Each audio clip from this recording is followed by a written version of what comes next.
Hello, good evening everyone. आज हम लोग पीडियाट्रिक के छोटे से प्रोग्राम के बारे में पढ़ते हैं। IMNCI integrated management of neonatal and childhood illness.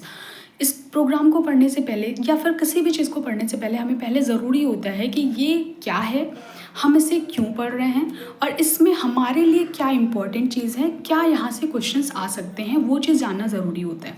तो IMNCI को पढ़ने से पहले हमें इसके टर्म को समझना होगा, इसमें कौन बेनिफिशियरीज इंक्लूड हैं, क्या इसके अंदर हम स्ट्रैटेजीज़ को अपनाते हैं और इसके अंदर कौन कौन से कलर कोड हैं, यही इम्पॉर्टेंट है इस टॉपिक के अंदर। तो यहाँ पे पढ़ने के लिए हम सबसे पहले इस टर्म को समझते हैं, integrated management of neonatal and childhood illness. This is the full form of IMNCI। तो जब हम इसके फुल फॉर्म को देखते हैं तो हमको समझ में आ रहा है इंटीग्रेटेड का क्या मतलब हुआ कि जब कई सारी चीज़ें आपस में मिल जाएं उसको हम क्या बोलते हैं, इंटीग्रेटेड। कई सारी चीज़ें मिल जा रही हैं उसको हम बोलते हैं इंटीग्रेटेड। तो अब आगे क्या है, integrated management of neonatal and childhood illness, यानी जो भी न्यूनेट्स हैं, जो चाइल्डहुड हैं, उनके इलनेस को रोकने के लिए हम एक इंटीग्रेटेड अप्रोच को अपना रहे हैं। तो उसी को हम IMNCI में इंक्लूड करें हैं। इसका क्या मतलब हुआ, मतलब ये हुआ कि देखिए जो न्यूनेट्स हैं, न्यूनेट्स का मतलब कि 28 दिन के जो बच्चे हो गए, और चाइल्डहुड मतलब हम इसमें यूजुअली 0 से 5 साल तक के बच्चे को एज एन बेनिफिशियरी लेते हैं। तो ये जो 0 से 5 साल के बच्चे होते हैं ये बहुत ज़्यादा प्रोन होते हैं इलनेस के, इंजरीज़ के और सिकनेस के। इसीलिए इनकी मॉर्टेलिटी, मॉर्बिडिटी को रोकने के लिए एक प्रोग्राम को लाया गया जिसको हम IMNCI कहते हैं। अब इसमें करते क्या है, देखिए हम कैसे किसी बीमारी को रोक सकते हैं या किसी की भी मॉर्टेलिटी, मॉर्बिडिटी को कम कर सकते हैं, जब हम उसकी जो भी प्रॉब्लम है, उसकी जो भी इलनेस है, जो भी डिजीज़ है, उसको हम अर्ली रिकॉग्नाइज कर पाएँ। अर्ली रिकॉग्निशन कैसे होगा, जब हम उसको समय समय पर असेसमेंट करते रहें, समय समय पर देखते रहें, उनको ऑब्जर्व करते रहें। अब ये ऑब्जर्वेशन अगर हम डॉक्टर के थ्रू करेंगे तो हमारे पास इतनी ज़्यादा मैन पावर में डॉक्टर्स नहीं हैं कि उनको हम विलेज में जा कर के एक एक बच्चे को क्या कर पाएँ, कैटेगराइज करवा पाएँ। तो इसीलिए हमने एक अप्रोच अपनाया जिसको हमने इंटीग्रेटेड अप्रोच बोला। इस इंटीग्रेटेड अप्रोच में हम क्या करते हैं, जो भी हमारी मैन पावर है, जो भी हमारी ह्यूमन रिसोर्सेज है, उसको हम क्या करते हैं, उसको यूज़ करते हैं या इंटीग्रेट करते हैं। अब इस मैन पावर और ह्यूमन रिसोर्सेज में कौन कौन आ गए, जैसे आपके आशा हो गए, जैसे आपके आंगनवाड़ी हो गए, मल्टीपर्पज़ वर्कर हो गए, या फिर इवन टीचर्स, जो भी प्राइमरी स्कूल के टीचर्स हो गए। इन सब को एक साथ ला करके, इन सबको कुछ बेसिक जो है ट्रेनिंग्स दे करके क्या करते हैं, बच्चे को अलग अलग कैटेगरी में हम क्लासीफाई करवा सकते हैं। इससे क्या होगा कि जो भी बच्चे हैं उनका क्लासिफिकेशन हो जाएगा। जब क्लासिफिकेशन हो जाएगा तो हमें समझ में आएगा कि कौन से बच्चे को ज़्यादा ट्रीटमेंट की ज़रूरत है, कौन से बच्चे को थोड़ा बहुत ट्रीटमेंट की ज़रूरत है, और कौन से बच्चे को घर पे भी ट्रीट किया जा सकता है। तो इससे क्या होगा कि जो भी उनकी एक मॉर्टेलिटी है, मॉर्बिडिटी है, उसको रोकने में हमें क्या मिलेगी, एक हेल्प मिलेगी।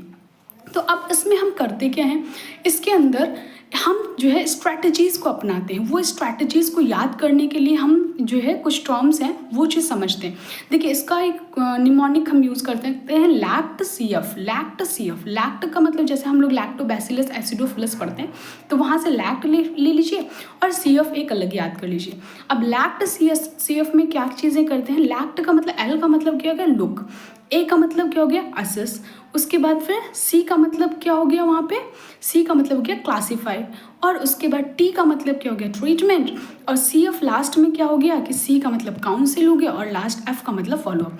तो इसको हम अगर हम सिस्टमैटिकली जाएंगे तो जब भी हम कहीं पे जाते हैं तो पहले हम क्या करते हैं, पहले हम देखते हैं, फिर उनका असेसमेंट करते हैं, फिर उसके बाद क्लासीफाई करते हैं कि बच्चे को क्या क्या ज़रूरत है, क्या हमें ट्रीटमेंट करनी है, क्या इसकी नीड है, वो क्लासीफाई करा। फिर क्लासीफाई हो गया तो हमने ट्रीटमेंट करा। ट्रीटमेंट करने के बाद फिर हम काउंसिल करते हैं पेरेंट्स ऑफ द चाइल्ड।